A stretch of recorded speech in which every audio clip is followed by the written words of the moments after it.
biggest bottlenecks is right here on the Nordal Road off-ramp. He's won 4 CIF titles and he's working on a 5th. And even this candle that is still lit in Seal's memory.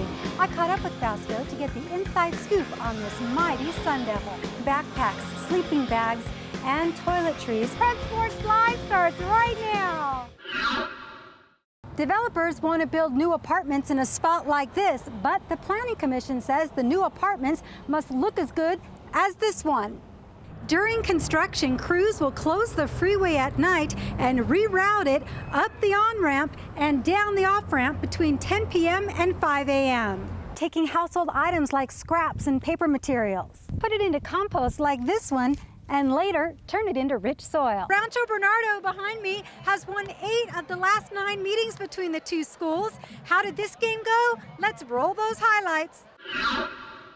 Well, engineers say the construction schedule for the Nordal Bridge was originally set to last 18 months, but they're cutting it in half. Brandon Morris pleaded guilty to felony DUI charges. Morris crashed his pickup truck into the patio of Tony Vidari's house in Escondido. Witnesses say Morris tried to back out and take off with Vidari trapped underneath the truck. Hello and welcome to North County News. I'm Diane Record. And I am Masani Unatoa. Thank you for joining us tonight. We start tonight with a nuclear risk warning out of San Onofre. Federal investigators are trying to determine the cause of unusually heavy wear on hundreds of its tubes. Despite economic constraints, the city of Escondido is making improvements to public spaces in the downtown area, possibly in preparation for a new hotel. For the first time in his life, Jerry Porter is homeless. He has no idea where he's going to live.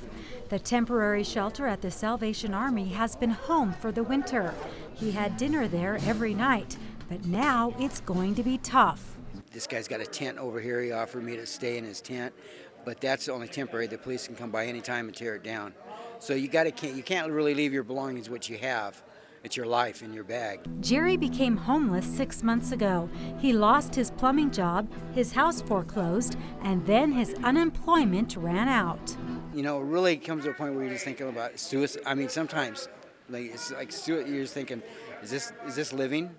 You know what I mean? It's just not, all of a sudden you don't have any place. It's just really, really hard.